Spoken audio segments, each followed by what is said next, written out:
अस्सलाम वालेकुम। Welcome back to my channel with another video. आज की हमारी वीडियो का जो टॉपिक है वो क्लास 11 की बायोलॉजी का चैप्टर नंबर 13 है। जो हमारे पास है गैसियस एक्सचेंज। इसमें हम रेस्पिरेशन इन मैन को डिस्कस करेंगे, जो बहुत ही इंपॉर्टेंट टॉपिक है और बहुत आसान है, जो कि हम पहले 9th क्लास में पढ़ के आए हैं। कुछ चीज़ें हैं जो इसमें मज़ीद ऐड होंगी। मैक्सिमम चीज़ें वही हैं जो 9th क्लास में हम पढ़ के आए हैं। रेस्पिरेशन इन मैन में जो पार्ट्स इन्वॉल्व हैं, नोस्ट्रिल है, नेजल कैविटी है, फेरिंग्स है, लेरिंग्स है, ट्रैकिया है, ब्रोंकाई है, ब्रोंक्यूल्स है, एयर सैक्स है और एंड पे एल्वियोलस और एल्वियोलाई है।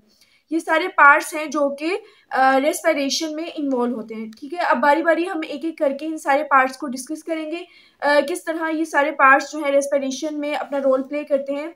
जो नोस्ट्रिल्स है, सबसे पहले नोस्ट्रिल्स आती है मैन में। ये एंट्रेंस ऑफ एयर का रोल प्ले करती है, यानी कि इसमें इसके ज़रिए जो है एयर हमारी एक इंसान की बॉडी में एंटर होती है। उसके बाद नेजल कैविटी आ जाती है। नेजल कैविटी जो होती है, it is lined with mucous membrane of ciliated epithelium. ये सिलिएटेड एपिथेलियम के साथ जो है इसकी म्यूकस मेम्ब्रेन जो है लाइंड होती है। ठीक है, नेजल कैविटी दो इंटरनल ओपनिंग के ज़रिए ओपन होती है फेरिंग्स के अंदर।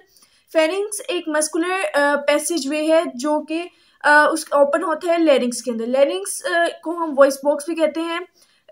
लेरिंग्स को वॉइस बॉक्स क्यों कहते हैं? क्योंकि लेरिंग्स के अंदर दो मसल्स होते हैं। There are two muscles in larynx. ये दो मसल्स होते हैं जो स्ट्रेच होते हैं और ये स्ट्रेच होने के बाद वोकल कॉर्ड्स बनाते हैं, जिसकी वजह से वॉइस प्रोड्यूस होती है, इसलिए हम इसको लेरिंग्स कहते हैं। अब इसमें जो है एपिग्लोटिस होता है। Epiglottis cover the opening of larynx. ठीक है जी, लेरिंग्स की ओपनिंग को कवर करता है ताकि जब हम खाना खाते हैं तो कोई फूड पार्टिकल जो है वो लेरिंग्स में ना चला जाए, इसलिए ये उसकी ओपनिंग को क्लोज कर देता है। उसके बाद हमारे पास आ जाता है ट्रेकिया।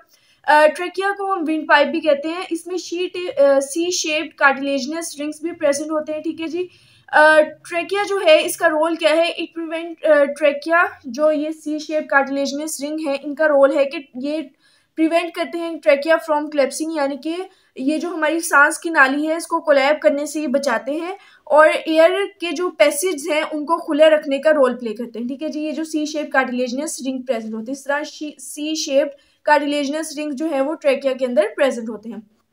उसके बाद ट्रेकिया के बाद हमारे पास आगे ट्रेकिया जो है वो ब्रोंकाई में डिवाइड होता है। अगर जो ब्रोंकाई है उसका डायमीटर 1 मिलीमीटर हो तो वो ब्रोंक्यूल कहलाता है। ठीक है जी, ब्रोंकाई के बाद ब्रोंक्यूल्स आ जाता है। ब्रोंक्यूल्स क्या है? Made up of circular arrangement of smooth muscles, यानी कि ये स्मूथ मसल्स की सर्कुलर अरेंजमेंट यानी कि सर्कल लाइक अरेंजमेंट से ब्रोंक्यूल्स बनते हैं। Bronchioles continue to divide and open into air sacs, यानी कि ये मजीद डिवाइड होंगे और उसके बाद जो है एयर सैक्स में ओपन होंगे। Air sacs are the functional unit of lungs. Functional unit of lungs होते हैं। एयर सैक जो है उसके बाद ओपन होते हैं एल्वियोलस और एल्वियोलाई में। एल्वियोलाई जो है वो लंग्स में प्रेजेंट होती है।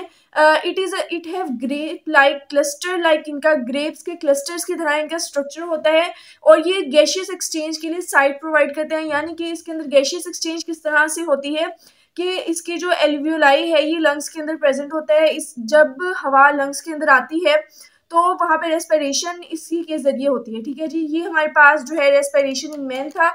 इन सारे जो है प्रोसेसेस के ज़रिए, इन सारे जो हमारे पास नोस्ट्रिल है, नेजल कैविटी है, ये जितने भी हमारे पास है सारे, इनके ज़रिए से रेस्पिरेशन जो है मैन में होती है। अब इसके बाद हम मैकेनिज्म डिस्कस करेंगे। ब्रीथिंग का मैकेनिज्म होता कैसे है कि जब हवा जिस्म में चली जाती है तो उसके बाद वो किस तरह से जो है उसकी इंस्पायरेशन एक्सपायरेशन जो भी प्रोसेसेस हैं वो सारे हम डिस्कस करते हैं। अब हम डिस्कस करेंगे mechanism of breathing. Breathing basically क्या होती है? Breathing is a process in which fresh air containing more oxygen, यानी कि ऐसी ताज़ा हवा जिसमें ऑक्सीजन की क्वांटिटी ज़्यादा है, is pumped into the lungs, lungs में जाती है, and air with more carbon dioxide move out of the lungs. यानी कि ब्रीथिंग एक ऐसा प्रोसेस है जिसमें जो है हवा जिसमें ऑक्सीजन होता है ज़्यादा क्वांटिटी में वो हमारे लंग्स के अंदर जाता है और वो हवा जिसमें कार्बन डाइऑक्साइड ज़्यादा अमाउंट में प्रेजेंट होती है वो हमारे लंग्स से बाहर जाती है। अब ब्रीथिंग का प्रोसेस जो है वो दो तरीके से होता है। एक होता है इंस्पायरेशन और एक होता है एक्सपायरेशन, यानी कि हवा का लंग्स के अंदर जाना और दूसरा हवा का लंग्स से बाहर जाना। सबसे पहले हम डिस्कस करेंगे इंस्पायरेशन को। इंस्पायरेशन और एक्सपायरेशन ये बहुत ही आसान प्रोसेस है, इतना मुश्किल नहीं है। सबसे पहले इंस्पायरेशन में क्या होता है? तीन चीज़ें इन्वॉल्व होती हैं। चेस्ट कैविटी, हमारे रिब्स के मसल्स और मसल्स ऑफ डायफ्राम। डायफ्राम एक डोम लाइक स्ट्रक्चर होता है जो कि प्रेजेंट होता है हमारी चेस्ट कैविटी में, ठीक है जी।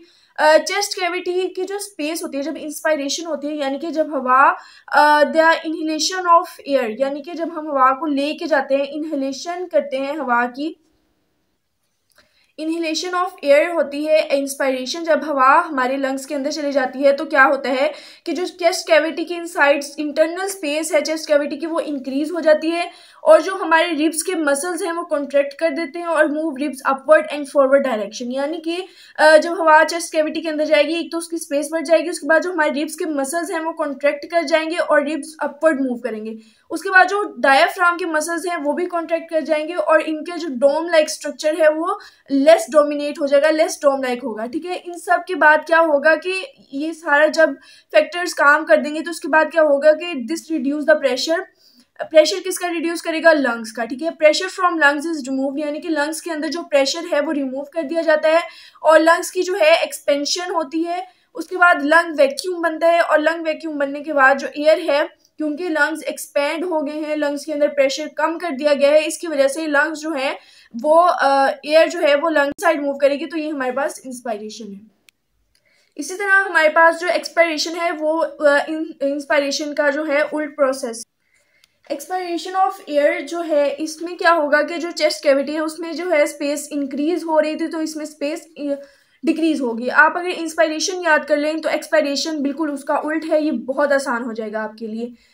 जो मसल्स ऑफ रिब्स हैं वहाँ पे कॉन्ट्रैक्ट होते थे, यहाँ पे रिलैक्स हो जाएंगे और रिब्स जो है वो डाउनवर्ड मूव करेंगे। इसी तरह जो डायफ्राम के मसल्स हैं वो भी रिलैक्स हो जाएंगे और ये मोर डोम लाइक एक्ट करेंगे, यानी कि इनकी डोम लाइक जो गुंबद नुमा स्ट्रक्चर है वो इनका ज़्यादा अपेयर होगा। तो इन सारे प्रोसेसेस के बाद क्या होगा कि प्रेशर इंक्रीज हो जाएगा लंग्स का, लंग्स प्रेस्ड किए जाएंगे और air will move out of the lungs, या इस तरह ये सारी एक्सपायरेशन होगी। यानी कि इनहेलेशन में क्या हो रहा है, इंस्पायरेशन में क्या हो रहा है कि जब ऑक्सीजन हमारी बॉडी में, हम कार्बन डाइऑक्साइड को जो है ब्रीथिंग करते हैं, ब्रीथिंग का प्रोसेस होता है, जो ऑक्सीजन ज़्यादा अमाउंट में होती है फ्रेश एयर में वो हमारे लंग्स में जाती है। कैसे जाती है वो सारा प्रोसेस मैंने आपके साथ पीछे डिस्कस किया कि चेस्ट कैविटी में क्या क्या चेंजेस आते हैं, मसल्स ऑफ रिब्स में क्या चेंजेस आते हैं, डायफ्राम के जो मसल्स हैं उसमें क्या चेंजेस आते हैं, फिर लंग्स का प्रेशर कैसे इंक्रीज और डिक्रीज होता है इन सारे प्रोसेसेस में, वो सारा मैंने इस वीडियो में आपके साथ डिटेल से डिस्कस कर दिया है। तो ये था हमारा आज का टॉपिक रेस्पिरेशन इन ह्यूमंस के हवाले से।